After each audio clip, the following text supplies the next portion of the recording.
showing it here, the Apollo abort module. They're showing the phases here. First of all, everything has to be gone. So the first stage, the second stage, and the third stage, and then the capsule, and then off you can go. Then you can. That's your first abort sequence. Yeah.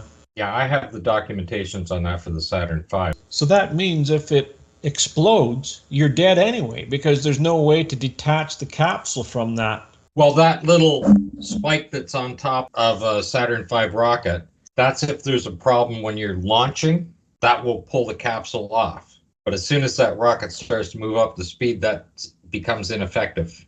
Yeah, you can't do it.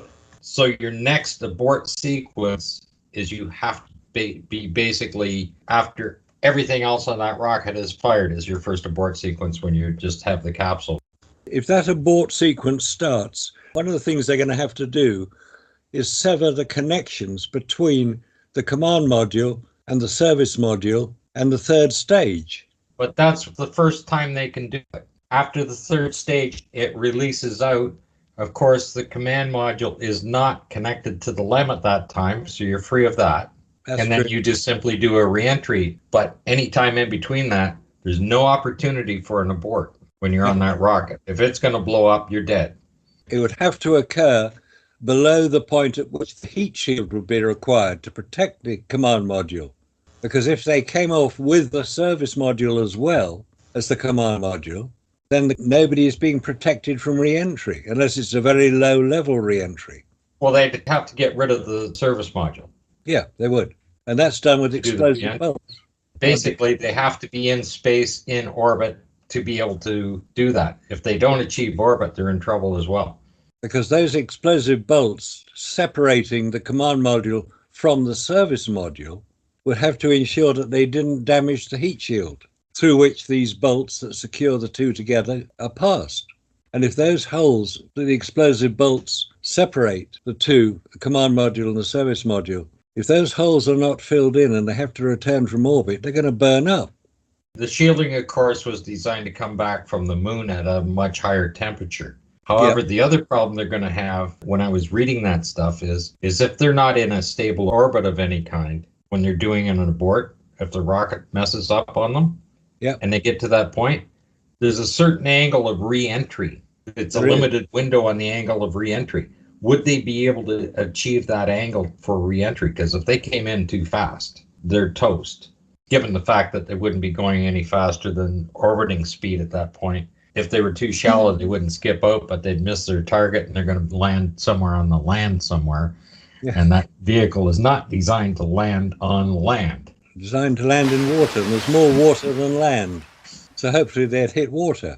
Yeah, like if they are in an emergency, they could be just over Africa when they're landing. It's an emergency. They have to get away from the rest of that vehicle as quick as possible. And of course, they dump all of their fuel, oxygen, everything else on reentry because they don't want that to explode when it heats up. All of that stuff is vented out. So they're just in free fall mode, whatever angle that they're coming in at, until the parachute's open, right? There's absolutely no control on that machine whatsoever. If they're coming back from lunar orbit return speed, they've got to enter at 6 degrees to the land. Yep. That's quite a shallow angle. As you said, if you come into steep an angle, you're going to burn up. If you go in too shallow an angle, you're going to bounce off the atmosphere. So you've got to get it absolutely spot on. And it's difficult to do it, very difficult to do it, if you've got no control over your craft. Well, that 6 degrees, people have to understand you're doing that on a ball. Just a couple of degrees one way or the other changes the entry of 6 degrees. If you were coming into the outside edge of that ball that you're coming into, all of a sudden you'd have to turn into it to get to your 6 degrees. Yeah, you would. Yeah. If you were dead center on it, then you would have to angle it out till you get to the 6 degrees. It's very complex flight pattern. And you also have to go which way are you going to orbit around when you're doing that re-entry. Are you going to go with the rotation of the Earth or against the rotation of the Earth? Because it's a spinning ball at 1,000 miles an hour. That changes stuff too.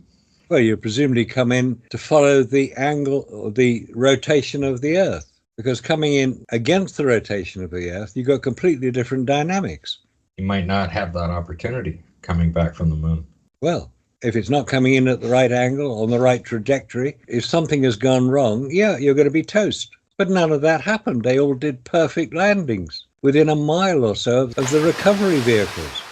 Yes, they traveled 250,000 miles and made a pinpoint re-entry every time. Yeah. And pinpoint landing. Unbelievable. Yeah. And it doesn't happen today. No, it doesn't. And also, the Russians didn't do it well. There was one craft coming in from just Earth orbit, not from lunar orbit, and he was 400 miles from the landing point in Kazakhstan. He had to spend a night in the snow and ice before he could be rescued. So are we saying that the Soviets couldn't do it? Well, they never attempted to land humans on the moon. Even after America had allegedly done it before them, they got the propaganda victory and then they stopped.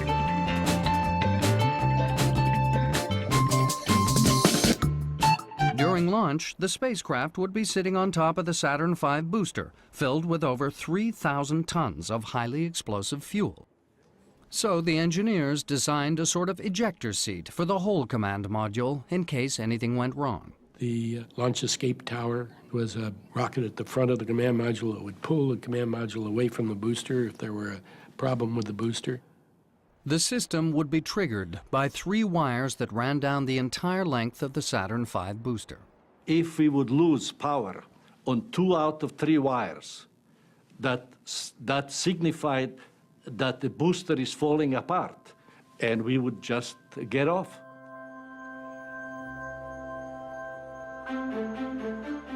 In November 1965, the North American engineering team gathered to witness another make-or-break test. A rocket called Little Joe was to be used to test the launch escape system. The idea was to launch it up to about 10,000 feet, then fire the escape rocket to pull the command module away from the other device. 1, fire.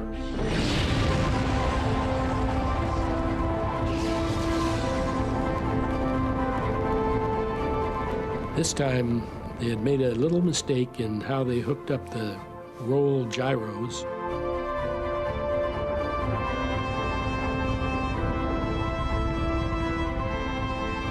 And the vehicle started to roll.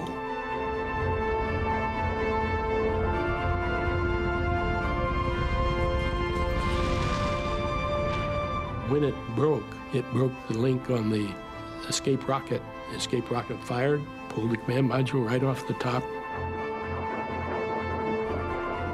It was a perfectly successful flight, very well instrumented flight, gave us all the data we needed about the launch escape system, but the vehicle had failed in the process.